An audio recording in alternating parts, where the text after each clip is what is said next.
So I would like everyone to close their eyes and take a deep breath. In through your nose, out through your mouth. Now, as you open your eyes, I'd like you to imagine breathing through a straw for a year. Well, that was me. And then 3.5 years later, it was me again. Except this time, the straw was more like the one you stir coffee with. In 2010, I was diagnosed with a lung disease called silicosis fibrosis. That's associated with breathing in the fine silica dust while doing stonework. Not operating in safety, but in ignorant machismo is what got me here. But before that, what I suffered from was Superman disease. Superman disease, you say, what is that? Well, that's the one where we think we're invincible, but we're not. Superman is a comic book character. He don't live on this earth. The cure is quick, though.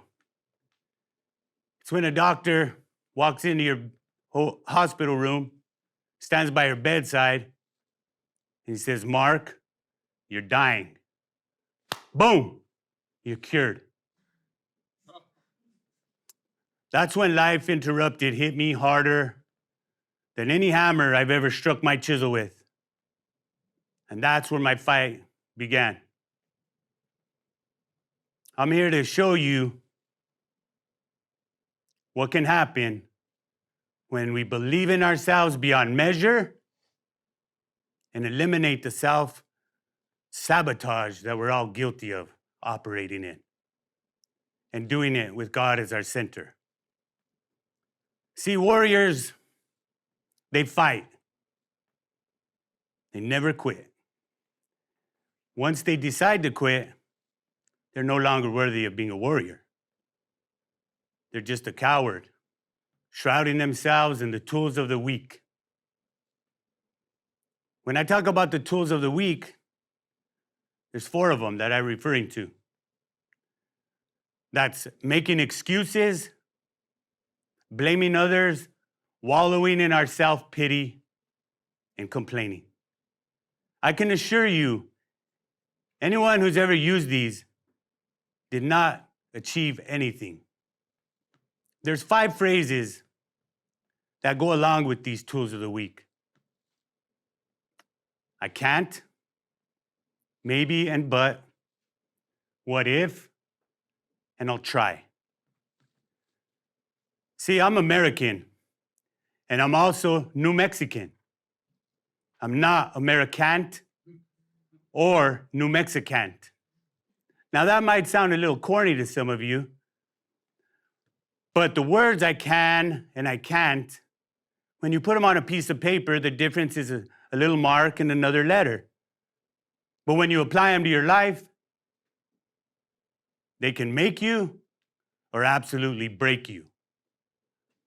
Now, maybe and but, those words, they just cast a huge shadow of doubt on anything you're saying and eventually what you're doing. And what if? Well, life is never about what if. It's only about what is.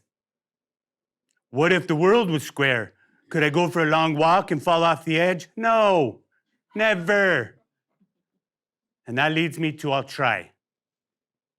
See, the logo says, I'll just do it. It doesn't say just try it. And there's a reason for that. If you say I'll do it, you have about a 90% chance of success. You change one word, those chances go down to about 50% with one word. Another thing that goes along with the self-sabotage is fears and doubts. When we feed them, they become monsters. And they'll ruin your life. See, I talk about this in terms of a stonemason's perspective. At times in life, we build these walls around ourselves, and the bricks are made of fear and doubt. And then when we're walled in, we're going, Why? How did this happen? I don't know, but figure it out because you're the one that built this wall. So scale over that wall, tunnel under it, or bust through it. But don't stay there because if you do, you will die. So what do? We have to starve our fears and doubts. I've been fortunate enough to learn this. See, my fears and doubts, they don't get leftovers. They don't get a scrap. They don't get a crumb, a whiff, a sniff. If I'm talking about what I'm cooking, they don't even get to listen. They get nothing. They get to die. Because if I don't kill them, they're going to kill me. First, they're going to start with my dreams, my goals, my aspirations, and eventually me. And the Bible clearly tells us things about fear and doubt. There's one thing that's mentioned in the Bible 365 times. It says, have no fear. That means you could literally go to your Bible every day and find a different passage that tells us we don't have to be scared. And when it comes to doubt, Philippians 4:13 clearly tells us, I can do all things through Christ who strengthens me. So why would we ever doubt ourselves? There'll be thousands of people in your life that will doubt you. Don't ever become one of them. Never become one of them. When it comes to being a warrior, that takes great discipline and self-discipline. See, discipline is not something you do with a stick or a whip. It's simply doing the things in your training or development. Either you do them or you don't. That's discipline. And to further the point, self-discipline is doing the things in your training and your development that you absolutely hate doing, but doing them as though you love them. That's self-discipline. That leads me to our words. Our words, they're very powerful. They can either be our power or our poison. It's up to us, though. And our words carry energy in the way we deliver them. So however we deliver them, that's what we will draw to us. See, our words, they're like a rope. You could either build a bridge with it or you could hang yourself with it. So choose and use them wisely. And remember, if you say I can't, then you never will. And when it comes to being a warrior, we have to always remember that takes strength and courage. The strength that Michelle Stella had to stay alive long enough to save 6 people from death.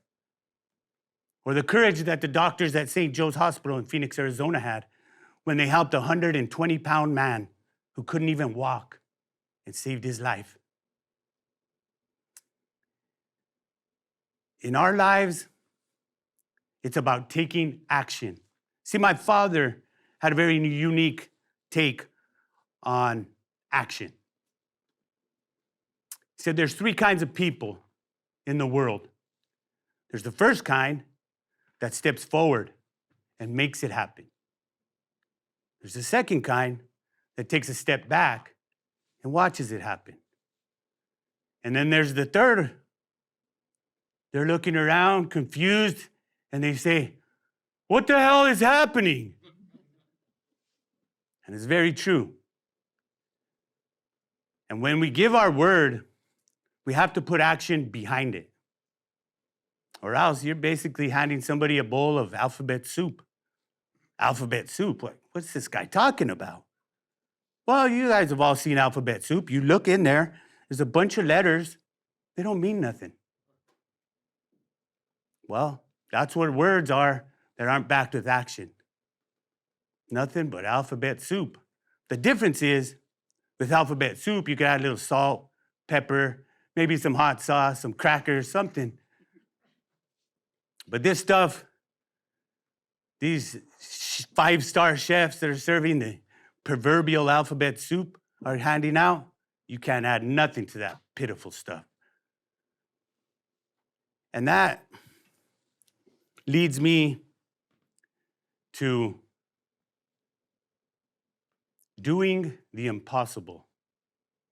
See, when you believe in yourself, sometimes you may be the only one, but you're the only one that matters. And many times, that belief is where the thought is born, and it moves to your word. And when you speak it, you give it life into the universe to become something. Well, the last part is really just the body following orders and being obedient. So that can't be the hardest part.